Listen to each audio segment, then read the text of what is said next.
A very beautiful community. A clip of the ex-central banker, Canadian Prime Minister Mark Carney, has gone viral in the last few days. It turns out that it's actually a clip from early April rather than recent, as some of the commentaries on it have erroneously made out. But it doesn't matter because his message remains the same.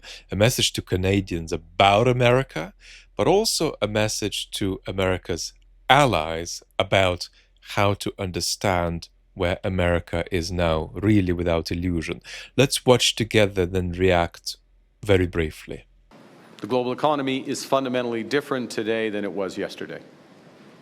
The system of global trade anchored on the United States that Canada has relied on since the end of the Second World War, a system that, while not perfect, has helped to deliver prosperity for our country for decades, is over.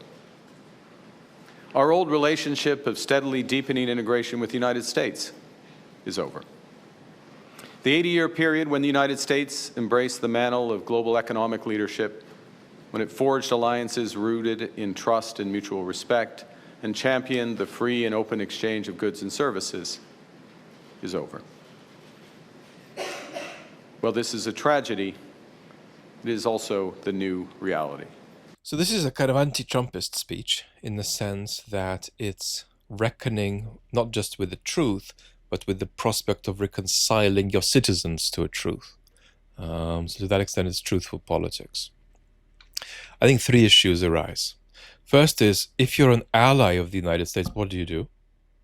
And the answer isn't one we're going to dwell on much. It's not very complex. You basically do not deepen your relationship with the United States unnecessarily. And incrementally, gradually, perhaps imperceptibly, you begin to dismantle your current deep enmeshments with the United States, which of course are going to run on being deep for years to come. The second question is, where is the United States actually heading? Is it really heading toward being an illiberal global regional power 10 years from now? And the answer to that question is simple enough if you are a US ally asking the question for practical purposes. For practical purposes, all you need to know is that the United States will travel, even in the best case scenario, toward being an illiberal power far enough for it to be clear that the 80 years of history that Mark Carney there is talking about is over, and we are not experiencing an aberration, but rather a turning of the historical page. Now, if we focus in more detail on the answer to that question, we might say, of course, it doesn't mean that US democracy will collapse. Of course, there are plenty of opportunities left to do a lot to even fix a crisis of polarization that the United States is experiencing on a scale that's actually greater than that in any other Western democracy. But as far as allies are concerned, the downtrend will be sufficient at the level of the state of US domestic politics that you just assume that we're not dealing with an aberration, we're dealing with a new historical page. But let's look at what we actually want to talk about, and that's the third question.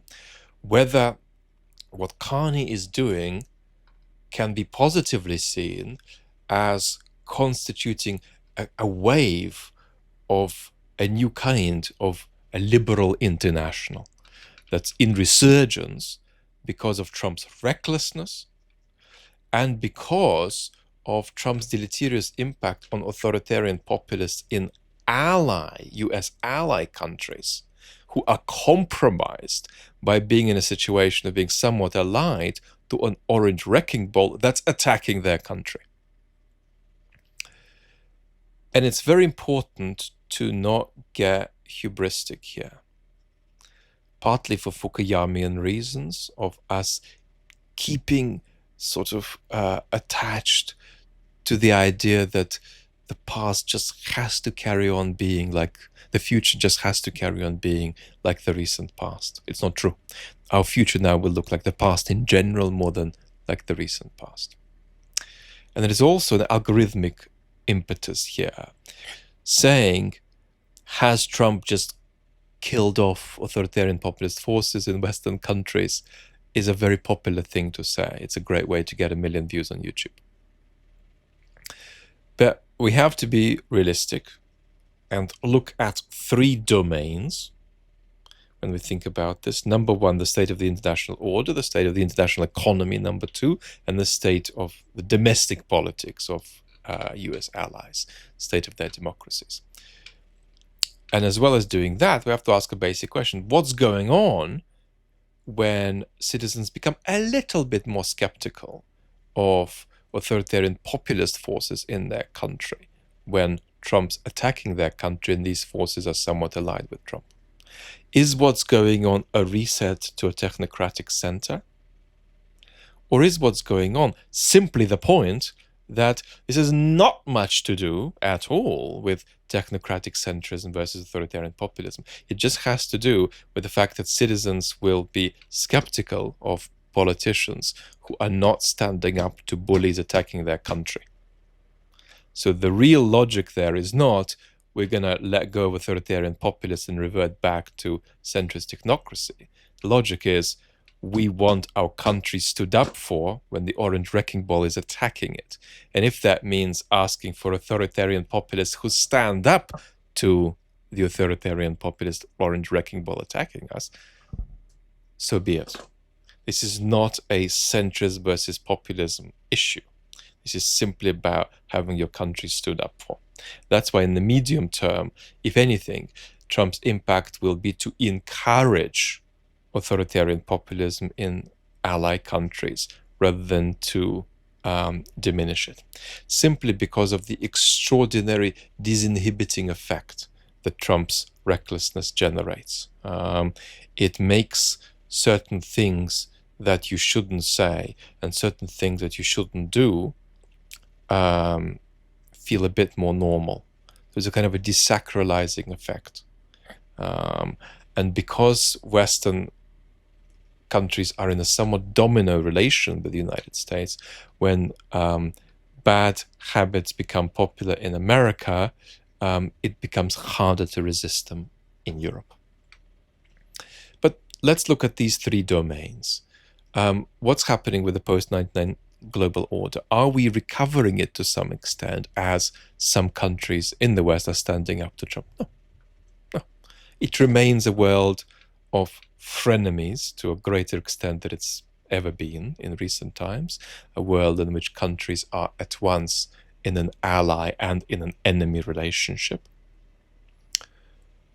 And it's a world in which the major power, the United States, is drifting, although it's not possible to say that it's a very coherent drift because there's little coherent about the Trump administration, but it's drifting toward a politics of spheres of influence.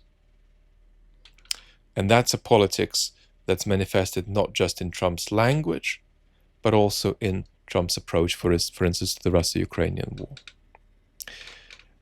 On the global economy, the second domain we've got to look at, the pattern of US protectionism is, I think, one that is independent of Trump. Trump is an extreme and reckless manifestation of it, but it's partly because that pattern's there anyway that Trump's in power. Not a central reason why he's in power, but it's one of the many reasons if we were to make a long list. So it's a pattern that's independent of Trump. So it's not possible to say that you get rid of Trump and begin reversing it. And then the third domain is just the state of our democracies at home. And it's just implausible to argue that that's stabilizing or improving. It's deteriorating, clearly. And that's why we've got to be so focused on the fact that fatalism won't do over the years to come, and that we have opportunities to hold and partly reverse this trend. But whether we're looking at the state of our domestic politics, the state of our democracies, the state of the global economy, or the state of the post-1999 global order, there's just no indication whatever that any kind of liberal international resurgence is at hand.